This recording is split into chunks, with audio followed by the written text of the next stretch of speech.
Hi, it's James. Yeah.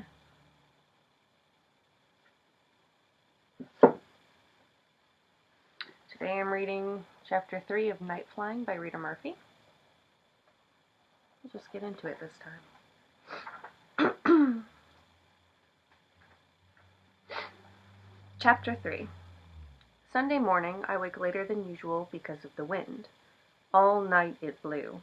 Squirt, my black cat, kept dashing around my room, jumping at the shadows of tree branches on the wall. Wind makes her crazy. I must have had 10 dreams, most of them filled with flying objects and people who could not speak. They only hummed and whistled, and I couldn't understand anything they were trying to tell me. Every hour or so, I was awakened by the barn door banging open and closed. I guess no one else slept very well either, because when I arrive in the kitchen, it is empty, and there are 3 overturned coffee cups in the drainer, a sure sign Mama and my aunts were up most of the night talking. The clock above the stove says 11. I glance up the stairs to the landing. Grandmother's door is closed. On Sunday mornings, Eva makes waffles and hot chocolate. Rice waffles and roasted carob and soy milk, actually, but still it feels special. It is the only meal of the week we all eat together. Since Mama is given Sunday mornings off from cooking, it can be close to noon before Eva cracks an egg or squeezes an orange for juice. I'm so hungry this morning, I can't wait. I will come down later and have a second breakfast when they're all here. I pour a bowl of granola and pop 2 slices of spelt bread in the toaster. Put water on for tea. I have a strong craving for bacon this morning, but that is a hopeless dream. No pork has come near one of these skillets since great-grandmother passed down her diet for flyers. I take my meager breakfast upstairs, balanced on my book of dreams, grab Squirt under my arm, and head for the widow's walk. First, I toss up Squirt. Then I slide my book carefully over my head onto the floor without spilling a drop of tea. Nice. Finally, I pull myself up. I set everything out on the table next to the sofa. A window is open a crack and it is chilly. I go over to close it and notice Mama and my aunts are by the picnic table and clothesline. They can't still be talking, I think. This is a record. I have never seen them talking this long without eating. Something must really be up. Mama looks tired. I kneel down on the floor, prop my chin on the wooden sill, and push the window out slowly until I can hear her voice. We've gone around it all night. I think there's still time to send another letter and tell her not to come. Eva sighs, puts her hands on her hips. Come on, Maeve. You know her better than any of us. Do you really think that would work? When she wants something, she gets it, and no one will stand in her way. I can't have her here, Mama says. What will I tell Georgia? Suki speaks up. Tell Georgia the truth. For God's sake, Maeve, she isn't a baby. She deserves to know. Eva says something, but I cannot hear. The wind is picking up again. To the west, there are storm clouds. I watch my aunts going back and forth. Suki moves her glasses up and down on the bridge of her nose. She does this whenever she is upset. Then the talking stops, and they all look over at the back porch.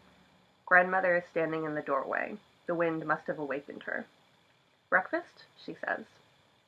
My aunts hurry inside with one last glance at Mama, who remains, battling with the clothespins against the wind as she takes in laundry. From this height, Mama looks smaller than ever.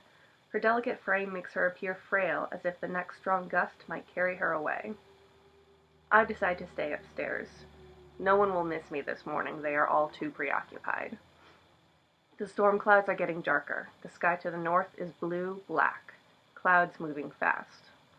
In the distance, I can see a sheet of rain moving toward the house. I open the window wide, pull a chair over, and stand on it. I love to do this.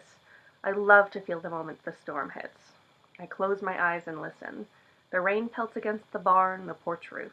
The wind whips back my hair. I hold my breath. Cold water hits me hard across the face and I let out a cry. Carmen! I scream it into the wind. I always scream the first word that comes to mind. Sometimes it's fear, or horses, or silence. Today I have a strange feeling of Carmen inside me. A whirling sensation in my stomach I feel whenever Mama and my aunts talk about her, like being on a ride at a circus that won't stop spinning. I stand there on the chair until I am thoroughly drenched. Then I close the window, peel off all my clothes, and wrap myself in the old crazy quilt on the back of the sofa. Squirt is staring at me. I gather her back up into my lap and stroke her black fur. I hear the first echo of Mama's voice calling me down to breakfast as I drift off to sleep. When I wake, the light is dim, almost gone. It must be close to 5:30. The storm has passed for now. I sit up, disturbing Squirt, who stands stunned on her four little paws, considering the situation for a moment before curling up on an old scrap of rug by the hatch. I shuffle to the window, warm in my quilt. Everything outside has been washed clean. I look out to the west and see the lazy motion of a bird. A hawk, I think. Perhaps the same one I have seen circling over the meadow for the past week. A red-tail. It is moving in my direction. As it gets closer, I am not so sure that it is a bird at all. It looks more like one of my aunts, though they wouldn't be out at this time of day. Gradually, I can make out long black hair and the thin body of a woman. She is carrying something large in one hand.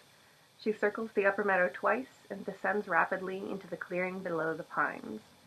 My heart starts racing. There is only one person I know of who would fly in daylight. I throw off the quilt and open the hatch, climb down, run to my room. I grab a sweatshirt and a pair of jeans, socks from the bedpost. I walk quickly, silently downstairs and into the kitchen. Mama is standing at the stove cooking spaghetti. Little red dots cover the front of the apron Grandmother gave her for Christmas last year. Chief Cook and Bottle Washer is printed in black on the front above a picture of a woman elbow-deep in suds. Eva says Grandmother gave it to Mama to remind her of her role in the family, as if she could forget.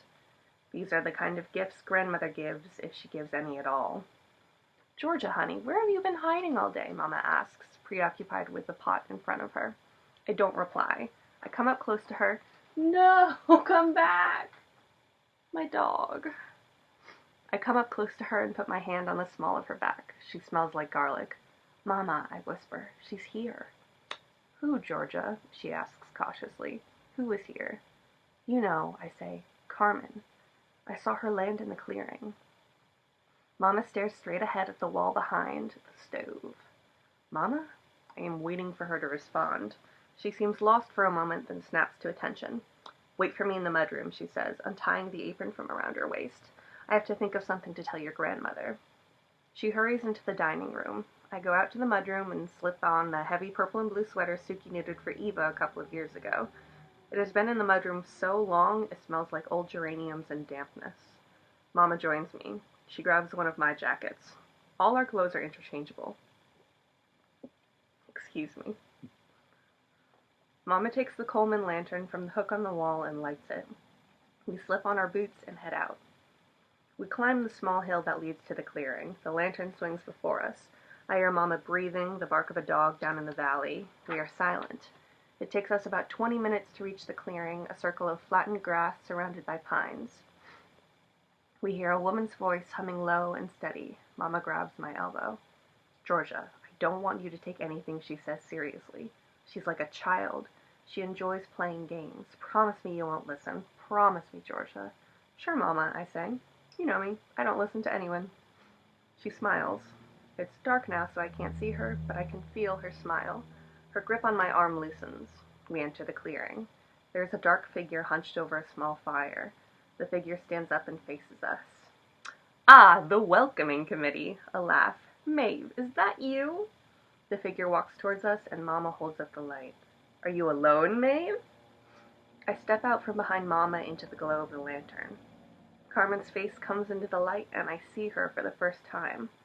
She could be Mama's twin if Mama had darker skin and had grown to full size. Her hair is long and black, and she has no wrinkles around her eyes.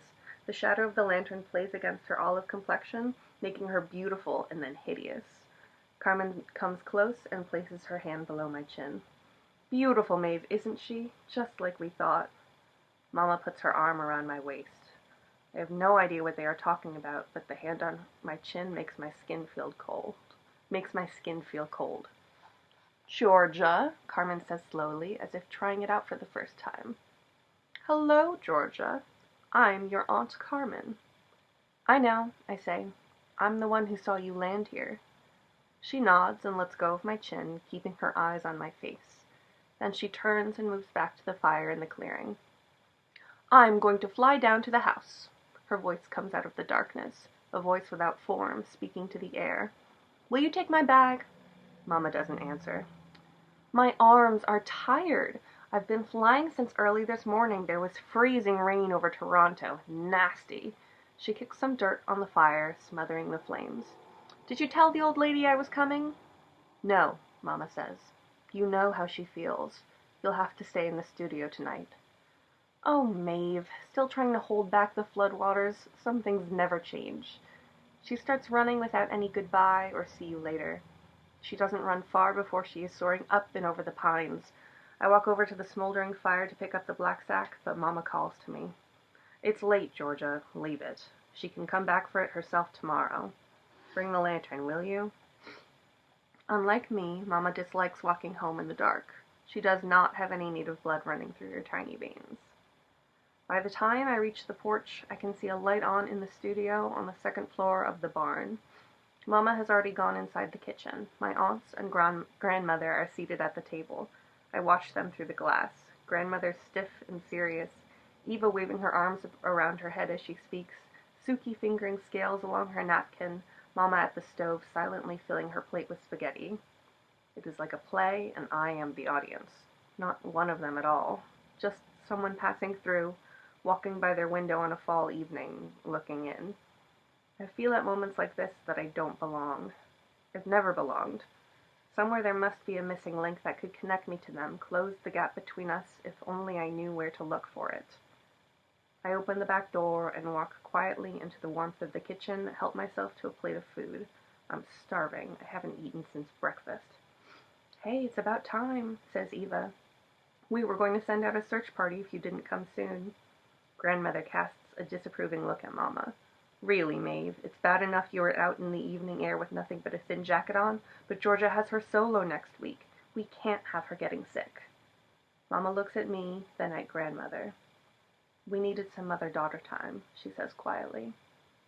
Eva and Suki are watching her, but Grandmother has already gone on to the subject of putting hay up for the winter. I think Carmen was wrong when she said things never change. I have the feeling things are already changing. So that was chapter 3 of Night Flying by Rita Murphy. My computer fell asleep, kind of. Yeah.